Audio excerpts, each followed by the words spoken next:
വളരെ അത്യാധുനികമായിട്ടുള്ള ഒരു missile India പുറത്തിറക്കിയിരിക്കുകയാണ്. അഗ്നി 5 MK2 എന്നാണ് ഇതിനെ വിളിക്കുന്നത്. അത്രയും അഡ്വാൻസ്ഡ് റേഞ്ച് ആയിട്ടുള്ള ഒരു മിസൈലാണ്. അതിന്റെ നിർമ്മാണത്തിലായിക്കോട്ടെ, അതിലുപയോഗിച്ചിരിക്കുന്ന സാമഗ്രികൾ, മറ്റ് ടെക്നോളജിക്കൽ കാര്യങ്ങളിലൊക്കെ ഒരുപാട് സാങ്കേതികതയാണ് ഇതിൽ ഉപയോഗപ്പെടുത്തിയിരിക്കുന്നത്. 10,000-ഓളം വരുന്ന റേഞ്ച് ഉള്ള ഒരു മിസൈലാണെന്നാണ് പറയപ്പെടുന്നത്, നമുക്ക് നിലവിൽ ലഭിക്കുന്ന റിപ്പോർട്ടുകൾ പ്രകാരം. എന്തൊക്കെയാണ് കൂടുതൽ വിശദാംശങ്ങൾ? ഇത് യഥാർത്ഥത്തിൽ എത്ര റേഞ്ച് ഉള്ള ഒരു മിസൈലാണിത്? ഇതിന്റെ സവിശേഷതകൾ എന്തൊക്കെയാണ്? കുറച്ച് ദിവസങ്ങൾക്ക് മുമ്പാണ് ഇന്ത്യ ഒരു ബാലിസ്റ്റിക് മിസൈൽ പരീക്ഷണം ബംഗാൾ ഉൾക്കടലിലെ വീലർ ഐലൻഡ്, അത് ഇപ്പോഴതിന് പേരിട്ടിരിക്കുന്നത് അബ്ദുൽ കലാം ഐലൻഡ് എന്നാണ്, അവിടെ നിന്നും നടത്തിയത്. ഈ മിസൈല് അഗ്നി 6 ആയിരിക്കുമെന്നും അതിന് 10,000 കിലോമീറ്റർ റേഞ്ച് ഉണ്ടാകുമെന്നും ഒക്കെ വാർത്തകൾ അത് ഈ പരീക്ഷണത്തിന് മുമ്പ് മാധ്യമങ്ങളിലൊക്കെ വന്നിരുന്നു. BJPയുടെ ഔദ്യോഗിക ഹാൻഡിലിൽ തന്നെ അഗ്നി 6 മിസൈൽ പരീക്ഷണത്തിന് തയ്യാറെടുത്ത് പരീക്ഷിച്ച് ആ മിസൈൽ വികസനം പൂർത്തിയായി കഴിഞ്ഞിരിക്കുന്നു എന്ന തരത്തിലുള്ള ട്വീറ്റുകളൊക്കെ വന്നു. പിന്നീട് ഈ മിസൈൽ പരീക്ഷണം നടന്നത് ഒരു സായാഹ്നത്തിലാണ്. ഇതിൻ്റെ ആ ഒരു പാതകളും ആ മിസൈൽ സഞ്ചരിച്ച പാതകളും ഒക്കെ മറ്റും കണ്ടിട്ട് ആൾക്കാർ അത്ഭുതപ്പെട്ടു. അതിൻ്റെ ഫോട്ടോകളും വീഡിയോകളും ഒക്കെ ബംഗ്ലാദേശിലും ഇന്ത്യയുടെ കിഴക്കൻ സംസ്ഥാനങ്ങളിലുമൊക്കെയുള്ള നിരവധി ആൾക്കാരത് ആ ഫോട്ടോ എടുക്കുകയും വീഡിയോ എടുക്കുകയും ഒക്കെ ചെയ്തു. അതിനുശേഷം ഒരു ദിവസം കഴിഞ്ഞാണ് സർക്കാർ അത് ഏത് മിസൈലാണെന്ന് പറഞ്ഞത്. ഒരു അഡ്വാൻസ്ഡ് വെർഷൻ ഓഫ് അഗ്നി മിസൈൽ എന്ന് മാത്രമാണ് ഗവൺമെൻറ് പറഞ്ഞത്. അല്ലാതെ ഗവൺമെൻറ് അതിന് പേരിട്ടിട്ടില്ല. അഗ്നി 6 എന്ന് പറയാത്തത് കൊണ്ട് ഇപ്പോൾ മാധ്യമങ്ങളൊക്കെ അതിനെ അഗ്നി 5 MK2, അഗ്നി 5 മാർക്ക് 2 എന്നാണ് വിളിക്കുന്നത്. ഇതിനിടയ്ക്ക് ഇത് ഒരു വളരെ ആധുനികവൽക്കരിക്കപ്പെട്ട ഒരു മിസൈൽ ആണെന്നുള്ള സൂചനയല്ല, കൃത്യമായ വിവരം തന്നെ കേന്ദ്ര സർക്കാരിൻ്റെ പ്രസ് ഇൻഫർമേഷൻ ബ്യൂറോ പത്രക്കുറിപ്പ് ഇറക്കി. ഇപ്പോൾ പുറത്തു വരുന്ന വാർത്തകൾ അനുസരിച്ച് നമുക്ക് നോക്കിയാൽ ഈ നിലവിൽ പ്രചരിച്ചിരുന്ന ഊഹാപോഹങ്ങൾ എന്ന് കരുതുന്ന 10,000 കിലോമീറ്റർ റേഞ്ച് ഈ മിസൈലിൽ ഉണ്ടാകാം എന്ന് തന്നെയാണ് നമുക്ക് മനസ്സിലാകേണ്ടത്. അതായത് സർക്കാർ പുറത്തിറക്കിയ വിശദാംശങ്ങൾ പ്രകാരം ഈ മിസൈല് സ്റ്റീൽ കൊണ്ടല്ല, കാർബൺ കോമ്പോസിറ്റുകൾ കൊണ്ടാണ് ഭൂരിഭാഗവും നിർമ്മിച്ചിരിക്കുന്നത്. അതിൻ്റെ സ്റ്റേജ് 1 തൊട്ട്, ഇതൊരു 3 സ്റ്റേജ് മിസൈലാണ് അഗ്നി 5. ആ അഗ്നി 5ന്റെ ഒരു അഡ്വാൻസ്ഡ് വെർഷൻ ആണ് ഇത് എന്ന് നമ്മൾ കണക്ക് കൂട്ടിയാൽ ഈ 3 സ്റ്റേജ് മിസൈലിൽ അത് സ്റ്റേജ് 1 തൊട്ട് ഒരു മിസൈലിന്റെ ഒരു പ്രധാനപ്പെട്ട ഭാരം വഹിക്കുന്ന ഒരു സ്ഥലമാണ് സ്റ്റേജ് 1. ആ സ്റ്റേജ് 1 തൊട്ട് അതിൻ്റെ കേസിങ്, മോട്ടോർ കേസിങ്ങും എല്ലാം തന്നെ സ്റ്റീലിൽ നിന്നും കാർബൺ കോമ്പോസിറ്റ് ഫിലിം മെറ്റീരിയലിലേക്ക്, കാർബൺ കോമ്പോസിറ്റ് ഫൈബർ മെറ്റീരിയലിലേക്ക്, അല്ലെങ്കിൽ കാർബൺ കോമ്പോസിറ്റ് ഫിലിം എന്ന് പറയുന്ന ആ ഒരു വസ്തുവായിട്ട്, ആ ഒരു മെറ്റീരിയലായിട്ട് അത് മാറിയിരിക്കുന്നു. കാർബൺ കോമ്പോസിറ്റും സ്റ്റീലും തമ്മിലുള്ള ഭാരത്തിൻ്റെ വ്യത്യാസത്തെ പറ്റി പറയുന്നത്, ഒരേ വോളിയമുള്ള കാർബൺ കോമ്പോസിറ്റ് സ്റ്റീലുമായിട്ട് നമ്മൾ താരതമ്യപ്പെടുത്തിയാൽ സ്റ്റീലിൻ്റെ 5-1 അല്ലെങ്കിൽ 4-1 ഭാരമേ വരികയുള്ളൂ എന്നാണ്. അങ്ങനെ നമ്മൾ കണക്കാക്കുമ്പോൾ അതായത് അഗ്നി 5ന്റെ ഭാരം, പൊതുവിടത്തിൽ ലഭ്യമായ വിവരം അനുസരിച്ച് അഗ്നി 5ന്റെ ഭാരം എന്ന് പറയുന്നത് ഏതാണ്ട് 50 തൊട്ട് 56 ടൺ വരെയാണ്. നമുക്കതൊരു 53 ടൺ എന്നങ്ങ് ഒരു ആവറേജ് എടുക്കാം. 53 ടണ്ണുള്ള ഈ മിസൈലിൻ്റെ പ്രധാനപ്പെട്ട അതിൻ്റെ ചട്ടക്കൂടുകൾ സ്റ്റീലിൽ നിന്നും കാർബൺ കോമ്പോസൈറ്റിലേക്ക് മാറ്റുമ്പോൾ സ്റ്റീലിൻ്റെ 5-1 മാത്രം ഭാരമാണ് കാർബൺ കോമ്പോസിറ്റുകൾക്ക് വരുന്നത് എന്നുള്ള ആ ഒരു എല്ലാവർക്കും അറിയാവുന്ന പൊതുവിടത്തിൽ ലഭ്യമായ വിവരം വെച്ച് നോക്കുമ്പോൾ ഇതിൻ്റെ വെയിറ്റ് ഒരു 20% കുറഞ്ഞു കാണും എന്ന് വിലയിരുത്തുന്നതിൽ ന്യായമുണ്ട്. കാരണം ഞാൻ ആദ്യമേ പറഞ്ഞല്ലോ, 5-1 വെയിറ്റ് മാത്രമാണ് കാർബണിൻ്റെ സ്റ്റീലിൻ്റെ സമാനമായ വോളിയമുള്ള ഒരു കാർബൺ കോമ്പോസൈറ്റ് ഉപയോഗിച്ചാൽ 5-1 വെയിറ്റേ അതിന് വരുള്ളൂ. പക്ഷെ അതിനുള്ള ഒരു പ്രത്യേകത, അത് താപത്തെ കൂടുതൽ ചെറുക്കും, എല്ലാ രീതിയിലും മെച്ചപ്പെട്ടതാണ്.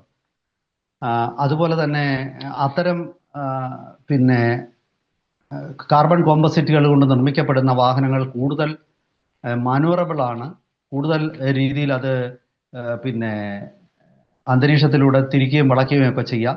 അതിനൊക്കെയുള്ള ഒരുപാട് പ്രത്യേകതകൾ വെച്ച് നോക്കുമ്പോൾ ഒരു 20% ഭാരമെങ്കിലും ഈ അഗ്നി 5ന്റെ കുറവ് വന്നിട്ടുണ്ട് എന്ന് നമുക്ക് കണക്ക് കൂട്ടാം.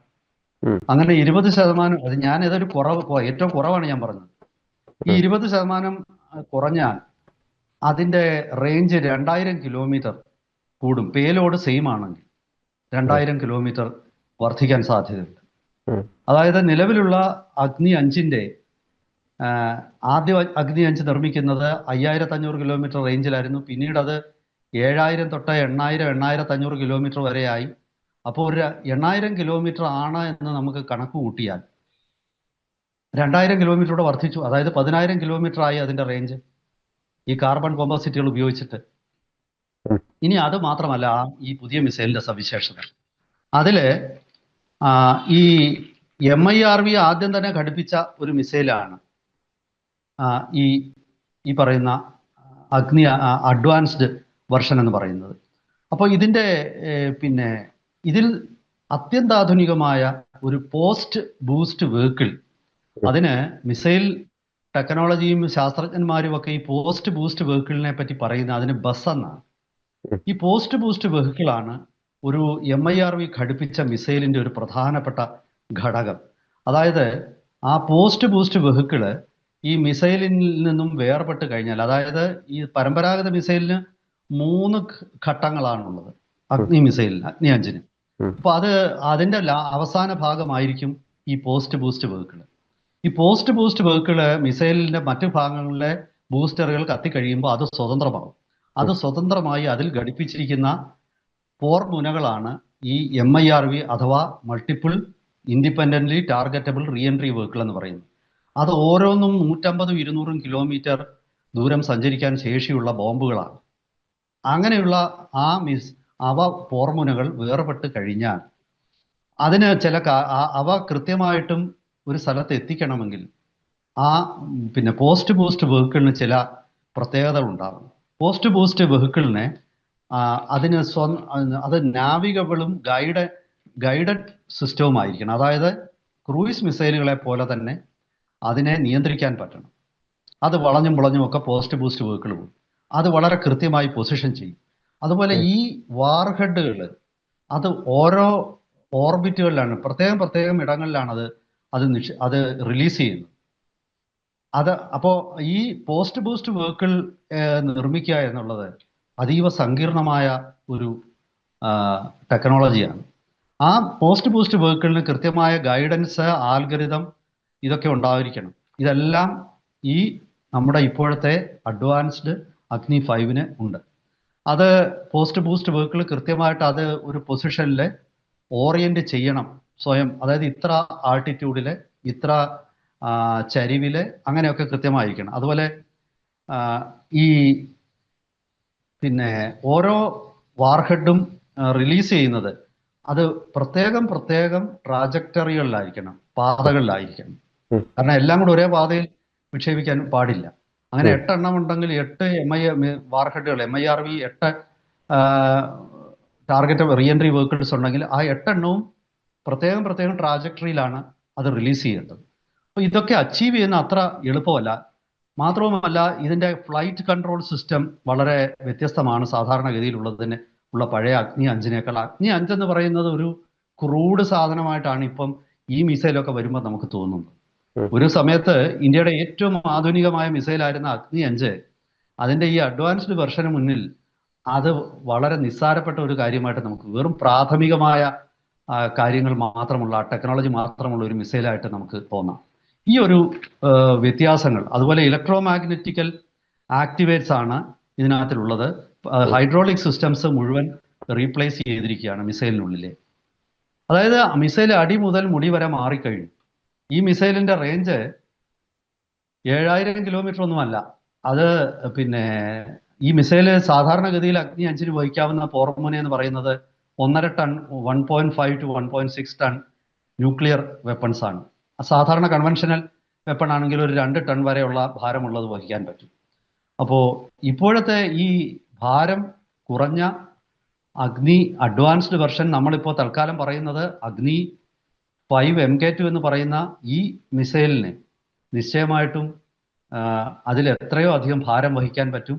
അത് അത് ബെറ്റർ ഗൈഡൻസ് ആണ്, അതിന് ഗൈഡൻസ് സിസ്റ്റമാണ്, വേഗത കൂടുതലാണ്, അങ്ങനെ എല്ലാ തരത്തിലും അത് മാനുവറബിൾ ആണ്. ഈ പോസ്റ്റ് ബൂസ്റ്റ് വെഹിക്കിൾ എന്ന് പറയുന്നത് നിയന്ത്രിക്കാൻ പറ്റുന്നതാണ്. അത് ദിശകൾ മാറ്റി സഞ്ചരിപ്പിക്കാൻ നമുക്ക് സാധിക്കും കൺട്രോൾ റൂമിൽ നിന്ന്. അങ്ങനെയുള്ള എല്ലാത്തരം അത്യന്താധുനിക ടെക്നോളജികളുമുള്ള ഏത് മിസൈൽ ഡിഫൻസ് സിസ്റ്റത്തിനും തലവേദന ഉണ്ടാക്കുന്ന, ഭേദിക്കാൻ തന്നെ കഴിയും എന്ന് തന്നെ പറയണം. അത്തരം ആധുനിക മിസൈലാണ് അഗ്നി 5. ആ അഗ്നി 5 നമ്മൾ പണ്ട് പറഞ്ഞുകൊണ്ടിരുന്ന അഗ്നി 6 തന്നെയാണ് എന്നുള്ളതിൽ ഒരു തർക്കവും എനിക്കിപ്പോൾ തോന്നുന്നില്ല. റേഞ്ചിന്റെ കാര്യത്തിലും ടെക്നോളജിയുടെ കാര്യത്തിലും ഗൈഡൻസ് സിസ്റ്റത്തിന്റെ കാര്യത്തിലും പേലോഡിന്റെ കാര്യത്തിലും എല്ലാം തന്നെ ഇത് വ്യത്യസ്തമാണ്. അപ്പോൾ അതിനെ ഒരു മാർക്ക് 2 എന്ന് പറയുന്നതിൽ അർത്ഥമില്ല. ഇത് സമ്പൂർണ്ണമായിട്ട് പുതിയ മിസൈലാണ്. അപ്പോൾ പൊതുവിടത്തിൽ ലഭ്യമായ വിവരം വെച്ചുകൊണ്ടാണ് ഞാൻ ഈ വിശകലനം നടത്തിയത്. ഇതിൽ ഞാൻ ഔദ്യോഗിക രഹസ്യങ്ങളൊന്നും ഞാൻ തട്ടിയെടുത്തിട്ടില്ല. അത് സർക്കാർ പക്ഷേ ഇതൊന്നും പൂർണ്ണമായിട്ട് പറയില്ല. കാരണം ശത്രു രാജ്യങ്ങൾക്ക് പൂർണ്ണമായിട്ടും അത് സ്വാഭാവികമായിട്ടും അവരുടെ മുന്നിൽ നമ്മൾ ഔദ്യോഗികമായിട്ട് അത് പറയണ്ട എന്ന് വിചാരിച്ചിട്ടാണ്. പക്ഷെ എനിക്കിത് ഈ കണക്കൂട്ടൽ നടത്താമെങ്കിൽ തീർച്ചയായിട്ടും ഏതൊരു പ്രതിരോധ വിദഗ്ധനും നിസ്സാരമായിട്ട് മനസ്സിലാക്കാവുന്നതേ ഉള്ളൂ ഇത്തരം കാര്യങ്ങളൊക്കെ. സ്വാഭാവികമായിട്ടും ഇതൊരു പുതിയ മിസൈൽ തന്നെ. ഇത് സംബന്ധിച്ച കൂടുതൽ വിശദാംശങ്ങളും പുറത്തു വരുന്ന മുറയ്ക്ക് നമുക്ക് കൂടുതൽ വിശകലനങ്ങളുമായിട്ട് പ്രേക്ഷകരുടെ മുന്നിലെത്താം. അതുവരെ എല്ലാവർക്കും നമസ്കാരം.